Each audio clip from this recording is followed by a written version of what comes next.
जो भी मेरे इस चैनल पे बहुत टाइम से जुड़ा है, तुम्हें पता है कि मैं आदमियों की ज़िंदगी इम्प्रूव करने के लिए कुछ ना कुछ उन्हें रियल लाइफ और स्टोइसिज्म की एडवाइसेस देता रहता हूँ। लेकिन कभी कभी ऐसा हो जाता है कि मेरा खुद का दिमाग शट डाउन हो जाता है। अभी अभी जो हमने केतन और सिया वाली, जिन लोगों को नहीं पता उनको मैं थोड़ा सा कॉन्टेक्स्ट दे देता हूँ।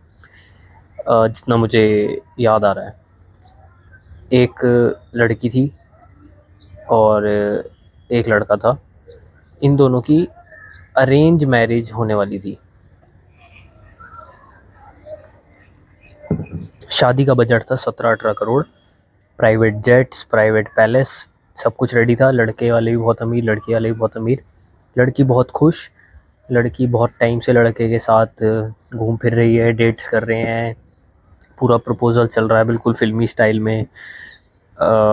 वीडियोस देख के प्रॉपर पता चल रहा है कि लड़का टोटली मेस्मराइज हो चुका है लड़की के प्यार में। लड़की वॉज एवरेज लुकिंग, लड़का भी एवरेज लुकिंग था।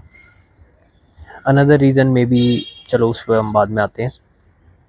दो एवरेज लुकिंग लोग लेकिन बहुत ज़्यादा पैसे वाले आपस में शादी करने वाले होते हैं। और एक दिन, अभी मतलब आज या कल में न्यूज़ आती है कि जो लड़की थी उसने लड़के को एक फोर्ट के, जहाँ पे वो वेकेशन या पता नहीं कुछ करने गए थे, फोर्ट के छत से धक्का देके मार दिया। क्यों? क्योंकि उस लड़की को किसी और लड़के से प्यार था और उसके पास इतने गट्स नहीं थे कि वो बता पाए कि भाई मैं किसी से प्यार करती हूँ और मुझे तेरे से शादी नहीं करनी। एक घर का स्मार्ट लड़का गया, एक लड़की जो कि ऑब्वियसली डम्ब होएगी, उसने ऐसा स्टेप उठाया। किसके कहने पे उठाया, क्या साइकोलॉजी रही होगी ये हमें नहीं पता। लेकिन मीडिया में बहुत ज़्यादा अभी ये चीज़ उठी हुई है, एग्रेशन है। थोड़े टाइम पहले भी ऐसा एक हुआ था, एक आदमी ने सुसाइड कर लिया था जब उसकी वाइफ ने बहुत सारे फेक केसेस उस पर कर रखे थे। थोड़े टाइम पहले भी ऐसा हुआ था, एक जज ने सुसाइड कर लिया था जब उसकी बीवी और उसकी बीवी की बहन आईपीएस थी और जज थी, उन दोनों ने मिलकर उसका जीना हराम कर रखा था। उससे थोड़े दिन पहले तुम्हें पता है ड्रम में काट पीट के डाल दी थी एक लड़की ने अपने हस्बैंड की डेड बॉडी। तो इस तरीके के क्राइम जो हैं वो आगे बढ़ते क्यों जा रहे हैं सोसाइटी में? मेरा खुद से सवाल भी यही था कि यार इस चीज़ का सॉल्यूशन क्या है? अगर मुझे अपने व्यूअर्स को इस चीज़ से बचाना है, मतलब मैं चाहता हूँ कि तुम अगर ये वीडियो देख रहे हो तो तुम्हें कोई लड़की तो एटलीस्ट गिरा के या जहर वहर दे के ना मारे। मेरी एटलीस्ट ये कोशिश रहेगी। जब भी हम इस पे अलग अलग अप्रोचेज़ लेते हैं, तुम चाहे टॉक्सिक मैस्कुलिनिटी की अप्रोच ले लो कि भाई तुम औरत को बिल्कुल दबा के रखोगे, कांट वर्क, वोंट वर्क। कितना ही दबा लोगे, अगर दबाओगे तो तुम्हारी शादीशुदा जीवन या डेटिंग लाइफ कैसे चलेगी? जो मेरी ऑब्जर्वेशन इस वाले केस में रही है, बिल्कुल लेटेस्ट वाला जो है हुआ है राजस्थान जोधपुर वाला, जहाँ का भी था, लड़का पागल हो चुका है लड़की के पीछे, जैसे उसने पहली बार कोई लड़की देखी हो। लड़की बिलो एवरेज दिखने में थी, लड़का भी एवरेज स्मार्ट था, ठीक ठीक दिख रहा था। दोनों बहुत पैसे वाले रहे होंगे। सबसे जो घिन वाली बात है वो ये है कि कोई और आदमी एक ऐसी लड़की से शादी भी क्यों करना चाहेगा जो किसी को मार सकती है? उस आदमी का क्या स्टैंडर्ड रहा होगा? तुम किसी और का घर बर्बाद करके अपना घर बसाने के लिए सोच भी कैसे सकते हो? रूल बुक तो तुम मेरे से पूछोगे तो एक आदमी की, जिसमें मैं तुम्हें हमेशा ये बताता हूँ कि भाई एक आदमी को कभी अपनी ज़ुबान से पीछे नहीं हटना चाहिए। एक आदमी को कभी किसी और की बीवी पे लाइन नहीं मारनी चाहिए। एक आदमी को कभी भी ऐसी लड़की के साथ प्यार नहीं करना चाहिए जो किसी और से प्यार करती है, या वो तुम्हारे प्यार में अपने घर वालों को मार सकती है या इस एक्सट्रीम हद तक जा सकती है। उस लड़की के पास तो तुम्हें कभी जाना ही नहीं चाहिए, क्योंकि वो अगर घर वालों को या किसी को भी मार सकती है या उनकी ज़िंदगी बर्बाद कर सकती है, तो कहीं ना कहीं वो तुम्हारी ज़िंदगी भी नो डाउट बिना सोचे बर्बाद कर देगी। अब वर्स्ट टू वर्स्ट केस क्या हो जाता अगर ये लड़की इस लड़के से शादी भी कर लेती, तो क्या हो जाता? ज़्यादा से ज़्यादा थोड़ी वो लड़ाइयाँ कर लेते, उसके बाद डाइवोर्स कर लेते, ये फिर अपने आशिक के साथ फिर से मिल जाती। बट इन्होंने पाथ ही ऐसा चूज़ करा कि भाई किसी की जान लेना इज़ द बेस्ट ऑप्शन, जो कि बिल्कुल ही गलत था। अब उस लड़की ने क्या करा भाई, इतना पैसा होने के बाद भी उसने अपनी सारी ज़िंदगी अपना नाम ख़राब कर लिया। हालांकि थोड़े टाइम में, तुम्हें पता है, 1-2 हफ्ते में न्यूज़ आउट हो जाएगी ट्रेंड से। 2-4 हफ्ते बाद वो लड़की, लॉ की टेक्निकलिटीज़ पे मैं अगर तुमसे बात करूँगा, मैं तुम्हें बताता हूँ क्या हो सकता है क्या नहीं हो सकता। लेकिन सवाल ये उठता है कि तुम अगर उस लड़के की जगह होते तो तुम क्या डिफरेंट कर सकते थे कि तुम्हें धक्का ना मिले। सबसे पहली बात, जब भी कोई लड़की तुम्हारे जीवन में आए, चाहे वो अरेंज मैरिज हो या लव मैरिज हो, तुम्हें एक बिल्कुल बीटा मेल बन के उसके प्यार में पागल नहीं होना। तुम एक आदमी हो, तुम्हें उस औरत को उसकी जगह पे रखना है, उसको उतना ही प्यार देना है जितना ज़रूरी है। उससे ज़्यादा प्यार देने पे तुम खुद अपनी लंका में आग लगाओगे। तुम्हें उस लड़की को उतनी इज्जत देनी जितनी वो डिज़र्व करती है, जितनी वो तुम्हारे घर वालों को दे सकती है। तुम्हें ऐसी बाउंड्री सेट करनी पड़ेगी अर्ली ही कि वो बाद में उन बाउंड्रीज़ को तोड़ने से पहले 100 बार सोचे, वो घबराए। शादियाँ आज की डेट में एक टैक्टिकल वॉरफेयर बन चुका है मेरे हिसाब से। कोई भी शादी आज की डेट में इसी हिसाब पे चल रही है, कैलकुलेशंस पे चल रही है और टैक्टिक्स पे चल रही है, स्ट्रेटजीज़ पे चलती हैं शादियाँ। अब वो अटूट प्यार वाला बंधन नहीं रहा, ना आदमी औरतों से प्यार कर पा रहे हैं, ना औरतें आदमी से कर पा रही हैं। आदमी बेटा मेल्स होते जा रहे हैं और औरतें अपने आप को इंडिपेंडेंस के नाम पे हॉर्स बनाते जा रही हैं। सोसाइटी में जो ये इतना बड़ा ये चेंज आ रहा है, इसका मैं कहीं ना कहीं दोष हमेशा से सोशल मीडिया को देता आया हूँ। बट इस केस में जहाँ पे तुम देख रहे हो कि एक लड़का उस लड़की के लिए सोशल मीडिया पे इतने क्रेज़ी चीज़ें कर रहा है, गाड़ियाँ भर रहा है फूलों से, सरप्राइजेस दे रहा है, गिफ्ट्स दे रहा है, बट फिर भी उसको बदले में क्या मिला? उसको मौत मिली। लेकिन उस चूतिया ने एक गलती और करी कि इस लड़की ने, जहाँ तक सुनने में आया है, थोड़े टाइम पहले ही इस लड़के को फिर एक बार फोर्ट की छत से फेंका था। और तब वो लड़की ड्रामा करने लगी कि सांप आ गया तेरे पीछे और मैंने तुझे बचाने के लिए धक्का मारा। तब ये किसी पेड़ से चिपक के बच गया, जिंदा रह गया।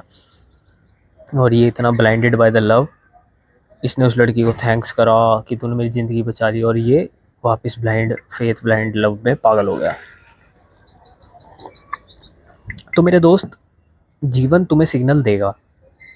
अगर तुम किसी ऐसे रिलेशनशिप में फंसे हुए हो जहाँ पे तुम्हारी मौत नज़दीक आ रही है, तो तुम्हें भगवान और ये यूनिवर्स सिग्नल देगा कि भाई ये सिग्नल मैं दे रहा हूँ तुझे, इसको समझ और बच ले और निकल ले।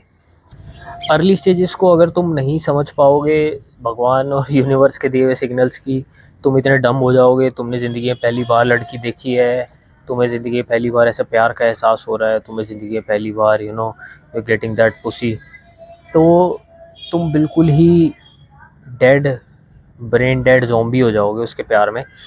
पर तुम्हें ये समझने की ज़रूरत है कि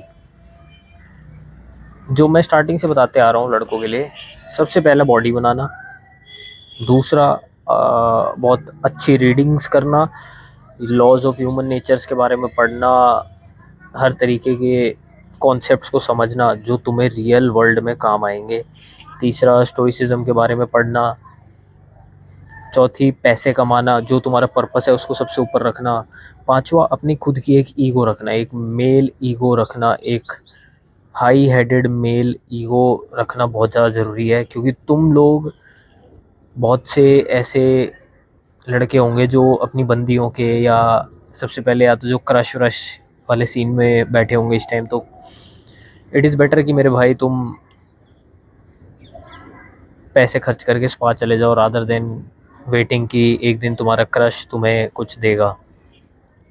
साउंड्स हार्श, बट जो आज की रियलिटी है, मरने से अच्छा है कि मैं तुम्हें सच्चाई वाली बातें बता के बचा लूँ। अगर तुम अर्ली 20s में अभी स्कूल से निकले हो, कॉलेज में गए हो, तुम एवरेज दिखने वाले हो, तुम्हारी ना बॉडी है, तुम्हारे पास ना पैसे हैं, तो जब तक तुम इन चीज़ों पे काम नहीं करोगे, you will get the worst of the lot. और वो भी तुम्हें ऐसे ट्रीट करेगी जैसे तुम एक कूड़ेदान हो। अब इस लड़के के पास पैसा होने के बाद भी आई डोंट नो क्या रहा होगा कि भाई इसकी क्या मेंटालिटी है कि ये एक लड़की के पीछे इतना पागल हो गया, या तो ये बहुत बार ऐसा हमने देखा गया है कि भाई पैसे होने के बाद भी लड़के जो होते हैं वो कॉन्फिडेंट इनफ नहीं होते कि उन्हें लड़कियां मिले। और जिसको ज़िंदगी में पहली बार लड़की मिलती है वही ऐसी हरकतें करता है, वही इतना ज़्यादा सिंप बिहेवियर शो करता है कि वो बिल्कुल पागल ही हो जाता है कि ये मेरे पीछे लड़की मेरे को मिल गई, अब मेरी जान चली जाए पर मैं इसको नहीं छोड़ूंगा। Rest in peace to his soul. But मेरे भाइयों, तुम्हें ये समझना पड़ेगा कि इस दुनिया में फेयर कुछ भी नहीं हो रहा। लॉ के पॉइंट ऑफ व्यू से बात करूँ, क्योंकि मैंने तुम्हें बताया हुआ है मैं एक एडवोकेट हूँ, तो वो लड़की ज़्यादा से ज़्यादा कुछ टाइम जेल काट लेगी, बेल बहुत आसानी से मिल जाएगी उसको। क्योंकि तुम्हें पता है इतनी रईस फैमिलीज़ होती हैं, दोनों साइड से पैसा फेंका जाएगा, दोनों साइड से सेटलमेंट ऑफर्स जाएंगे, दोनों साइड से पुलिस वालों को खरीदने की बात होगी, जुडिशरी को खरीदने की बात होगी। इंसाफ क्या मिलेगा? लड़की को कुछ नहीं होने वाला, इस बात की तुम मेरे से गारंटी लिखवा लो। लड़की बेल आउट हो जाएगी थोड़े महीनों में, कुछ दिनों में, कोई पुख्ता सबूत नहीं मिलेगा। या तो लड़की टर्न आउट कर देगी अपने बॉयफ्रेंड पे कि भाई इसने मुझे ब्रेन वॉश करा, इसने मुझे भड़काया और इसने सारा कुछ प्लानिंग प्लॉटिंग करी, मेरे को पागल बनाया। एंड में बैंड किसकी बजी? एंड में बैंड बजी उस लड़के की जो बच गया। मरने वाला मर गया, उसकी कहानी ख़त्म। लड़की अपनी ज़िंदगी जीने लग जाएगी, पैसे वाली है, दूसरे कंट्री में चली जाएगी, वहाँ कौन पास देखता है किसी का। 5-6 सालों में फ्री हो जाएगी, 4-5 सालों में। लड़का जो पकड़ा गया उसका बॉयफ्रेंड, अगर वो पैसे वाला हुआ तो मे भी वो भी बच जाए थोड़े सालों में। लड़की किसी और कंट्री में जाके फ्रेश स्टार्ट कर लेगी। लड़का जो बचा फंसा है, जो उसका बॉयफ्रेंड था, वो पता नहीं किस मेंटालिटी का कक रहा होगा कि भाई इतनी बिलो एवरेज लड़की को पाने के चक्कर में मेरे को पैसा ही इसके बिहाइंड का मोटिव लग रहा है। पर उसके चक्कर में उसने इस हद तक कुछ काम कर दिया जो कि इरिवर्सिबल डैमेज है, वो ठीक नहीं किया जा सकता। तो कभी भी तुम अपने आप को ऐसी सिचुएशन में मत डलने देना कि तुम एक ऐसी अरेंज मैरिज कर रहे हो जिसमें तुमने अपनी खुद की R&D नहीं करी, तुमने खुद के बैकलॉग्स बैक डाटा चेक नहीं करा लड़की का। लड़की किसे अप फ्रंट होकर उसका इंस्टाग्राम लो। अगर तुम अरेंज मैरिज करने जा रहे हो उसकी हिस्ट्री, बायोग्राफी, जोग्राफी सब चेक करो। आजकल बहुत ज़्यादा पॉपुलराइज हो चुके डिटेक्टिव्स लगाओ। बट मेरे दोस्त, बिना R&D करे बस ये कि भाई मिलेगी मिलेगी उसी मिलेगी रात को मज़ा आएगा, उस चक्कर में do not fall this trap of शादी अरेंज मैरिज कि भाई तुमने सारे रेड फ्लैग्स इग्नोर कर दिए और अब बस तुम बैठे हो, वेट कर रहे हो कि कब उसका आशिक आए और या तो तुम्हारा गला काटे या फिर तुम्हें बढ़िया फोड़ फाड़ के जाए, और कब तुम्हारी बीवी तुम्हारे आशिक के साथ मिलके तुम्हारी लाश पे नाचे। अगर तुम इस चीज़ का वेट करते रह गए तो वो दिन भी बहुत जल्दी आ जाएगा। मेरी तुम्हारे से उम्मीद यही है कि तुम ढंग के कॉन्सेप्ट समझो about human nature, about female nature, और समझो कि ये शादी आज की डेट में एक बहुत बड़ा जुआ है जिसको तुम, इस पे मैं एक घंटों बातें कर सकता हूँ, तुम्हें इतनी बढ़िया बढ़िया रियलिस्टिक स्टोरी सुना सकता हूँ जो तुम सुन के हैरान हो जाओगे। बट अभी I don't think so we have such a big audience कि मैं तुम्हें सारे सीक्रेट्स स्पिल आउट करूं और बताऊं कि कैसे बचा जा सकता है, कैसे तुम अपनी लाइफ में एक उस औरत को पा सकते हो जो सही में तुम्हारे लिए बनी है। मैं बस तुम्हें अभी इनिशियली इतना कह सकता हूँ कि जब तक अपने आप पे काम नहीं करोगे, शरीर पे, दिमाग पे, पैसे पे, तुम उसी के गुलाम हो जाओगे और वो तुम्हारे पे राज करेगी।